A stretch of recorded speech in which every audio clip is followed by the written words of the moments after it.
Hello friends, ಇವತ್ತಿನ ವಿಡಿಯೋನಲ್ಲಿ ನಾವು ಸೋಲಾರ್ ವಾಟರ್ ಹೀಟರ್ನ ಯಾವ ಥರ ಕ್ಲೀನ್ ಮಾಡೋದು ಅಂತ ನೋಡೋಣ ಬನ್ನಿ. ಈ procedure all brands of solar ಹೀಟರ್ಗೆ ಕಾಮನ್ ಆಗಿರುತ್ತೆ.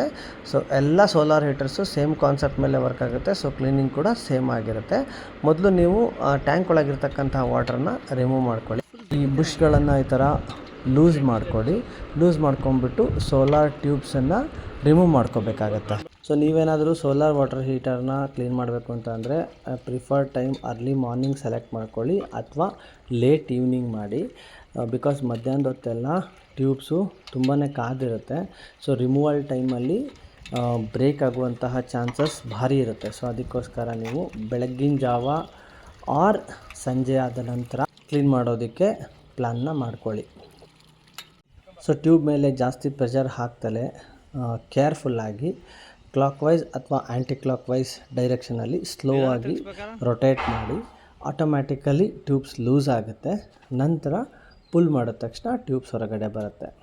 ಆ್ಯಕ್ಚುಲಿ ಇದನ್ನ ನೀವು ಮಾಡೋದಕ್ಕೆ ಹೋಗಬೇಡಿ. ಸ್ಕಿಲ್ಡ್ ಲೇಬರ್ಸ್ ಇದ್ದರೆ ಅವ್ರಿಗೆ ಕೊಡಿ. ಸೊ ದಟ್ ಅವ್ರು ಅರೌಂಡ್ 400 to 500 rupees ಚಾರ್ಜ್ ಮಾಡ್ತಾರೆ. ಎಂಟೈರ್ ಟ್ಯೂಬ್ಸನ್ನೆಲ್ಲ ತೆಗೆದು ಕ್ಲೀನ್ ಮಾಡಿ ಮತ್ತು ರೀಫಿಟ್ ಮಾಡಿ ಕೊಡ್ತಾರೆ. ಸೊ ಇಲ್ಲಿ ನೀವು ನೋಡ್ಬೋದು ಟ್ಯೂಬನ್ನು ರಿಮೂವ್ ಮಾಡಿದ ನಂತರ ಯಾವ ಥರ ಸಾಲ್ಟ್ ಕಂಟೆಂಟ್ ಹೊರಗಡೆ ಬರ್ತಾ ಇದೆ ಅಂತ. ಹೀಗೇ ಎಲ್ಲ ಟ್ಯೂಬ್ಸ್ಗೂ ನೀವು ಸಾಲ್ಟ್ ಕಂಟೆಂಟನ್ನು ರಿಮೂವ್ ಮಾಡಬೇಕಾಗತ್ತೆ. ಈ ಸಾಲ್ಟ್ ಕಂಟೆಂಟ್ ಏನು ಮಾಡುತ್ತಪ್ಪ ಅಂತಂದರೆ ಈ ಟ್ಯೂಬಿನ ಎಡ್ಜಲ್ಲಿ ಅಥವಾ ಇನ್ಸೈಡ್ ಟ್ಯೂಬ್ ಕಲೆಕ್ಟ್ ಆಗಿ ನಿಮಗೆ ಹಾಟ್ ವಾಟರ್ ಜಾಸ್ತಿ ಸಿಗೋದಿಲ್ಲ ಆ್ಯಕ್ಚುಲಿ. ಸೊ ಇಲ್ಲಿ ನೀವು ನೋಡ್ಬೋದು ಆ್ಯಕ್ಚುಲಿ ಟ್ಯೂಬನ್ನು ಯಾವ ಥರ ಕ್ಲೀನ್ ಮಾಡ್ತಾರೆ ಅಂತ. ಇಲ್ಲಿ ನೋಡಿ ಸಾಲ್ಟ್ನ ನಾನು ತೋರಿಸ್ತಾ ಇದ್ದೀನಿ, ಸಾಲ್ಟ್ ಹೇಗೆ ಡೆಪಾಸಿಟ್ ಆಗಿತ್ತು ಅಂತ. ಸೊ ಇದರಿಂದ ನಿಮಗೆ ಬಿಸಿ ನೀರು ಬರೋದು ಕಡಿಮೆ ಆಗ್ತಾ ಹೋಗುತ್ತೆ. ಸೊ ನಿಮಗೆ ಜಾಸ್ತಿ ಬಿಸಿನೀರು ಬೇಕು ಮತ್ತು ಬೇಗ ಸೋಲಾರ್ ಕಾದ್ಬಿಟ್ಟು ನಿಮಗೆ ಚೆನ್ನಾಗಿ ಬಿಸಿನೀರು ಬರಬೇಕು ಅಂತ ಅಂದರೆ ಅಟ್ಲೀಸ್ಟ್ ಇಯರ್ಲಿ ಒನ್ಸ್ ಆದರೂ ನೀವು ಈ ಥರ ಟ್ಯಾಂಕನ್ನು ಕ್ಲೀನ್ ಮಾಡಬೇಕಾಗುತ್ತೆ. ಸೊ ನಿಮ್ಮ ಹತ್ರ ಬೋರ್ ವಾಟರ್ ಇತ್ತು ಅಂತ ಅಂದರೆ ಸಾಲ್ಟ್ ಡೆಪಾಸಿಟ್ ತುಂಬ ಬೇಗ ಆಗಿಬಿಡುತ್ತೆ. ಅಗೇನ್ ಅದರಿಂದ ನಿಮಗೆ ಬಿಸಿನೀರು ಬರೋದಿಲ್ಲ. ಸೊ ಆಬ್ವಿಯಸ್ಲಿ ನೀವು ಕ್ಲೀನ್ ಮಾಡಲೇಬೇಕಾಗತ್ತೆ. ಆ್ಯಕ್ಚುಲಿ ನೀವು ಟ್ಯಾಂಕ್ ಒಳಗೆಲ್ಲ ಕೈ ಹಾಕಿ ಕ್ಲೀನ್ ಮಾಡೋಕ್ಕಾಗಲ್ಲ. ಸೊ ಈ ಸೋಲಾರ್ ಟ್ಯೂಬ್ಸ್ ಏನಿರ್ತಾವಲ್ಲ, ಇದು ಗ್ಲಾಸ್ ಕೋಟೆಡ್ ಇರುತ್ತೆ. ಸೊ ಇದನ್ನು ನೀವು ವಾಟರ್ನ ಹಾಕಿ ಕುಲ್ಕಿ ಕ್ಲೀನ್ ಮಾಡಿಬಿಟ್ಟು ನೆರಳಿರ್ತಕ್ಕಂತಹ ಜಾಗದಲ್ಲಿ ಈ ಟ್ಯೂಬ್ಸನ್ನು ಇಡಿ.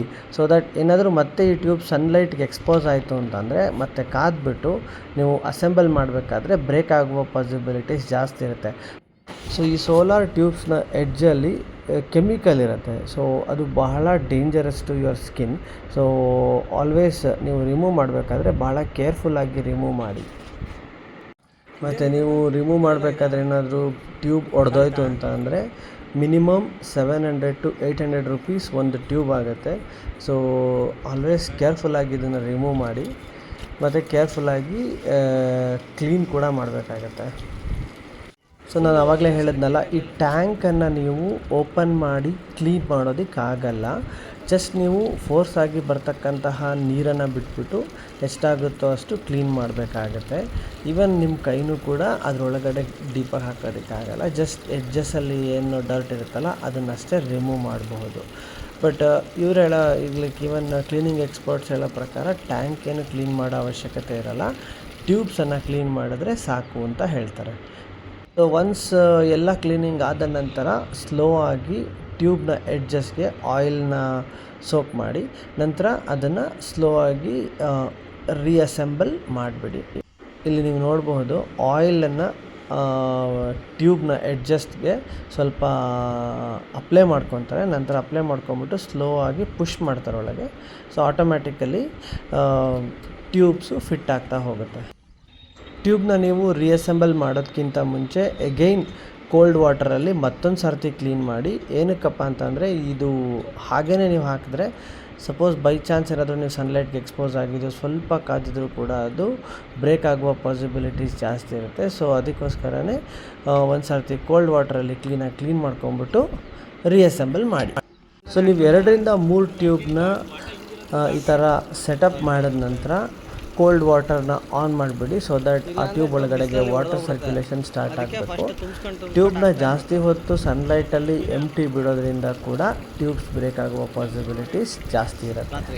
ಇಲ್ಲಿ ನೀವು ನೋಡಬಹುದು ವಾಟರ್ ಸರ್ಕ್ಯುಲೇಷನ್ ಆಲ್ರೆಡಿ ಸ್ಟಾರ್ಟ್ ಆಗಿದೆ. ಅಗೇನ್ ಹೊಸ ಟ್ಯೂಬ್ನ ಸೆಟಪ್ ಮಾಡ್ದಂಗೂ ಇಮಿಡಿಯೇಟಾಗಿ ಅದರೊಳಗಡೆಗೆ ವಾಟರ್ ಸರ್ಕ್ಯುಲೇಷನ್ ಸ್ಟಾರ್ಟ್ ಆಗುತ್ತೆ ಸೊ ದಟ್ ಇದರಿಂದ ಟ್ಯೂಬ್ಸ್ ಯಾವುದೇ ಕಾರಣಕ್ಕೂ ಬ್ರೇಕ್ ಆಗೋದಿಲ್ಲ. ಐ ಹೋಪ್ ಫ್ರೆಂಡ್ಸ್, ನಾನು ನಿಮಗೆ ಕೊಟ್ಟಿರ್ತಕ್ಕಂತಹ ಇನ್ಫಾರ್ಮೇಷನ್ ಯೂಸ್ಫುಲ್ ಆಗಿದೆ ಅಂತ ಅಂದ್ಕೊತೀನಿ. ಇನ್ಫಾರ್ಮೇಷನ್ ಯೂಸ್ಫುಲ್ ಆಗಿದ್ದರೆ ದಯವಿಟ್ಟು ಲೈಕ್, ಶೇರ್ ಹಾಗೂ ಸಬ್ಸ್ಕ್ರೈಬ್ ಮಾಡಿ ಅಂತ ಹೇಳ್ತಾ ಇವತ್ತಿನ ವಿಡಿಯೋನ ಮುಗಿಸ್ತಾ ಇದ್ದೀನಿ. Thanks for watching and have a good day.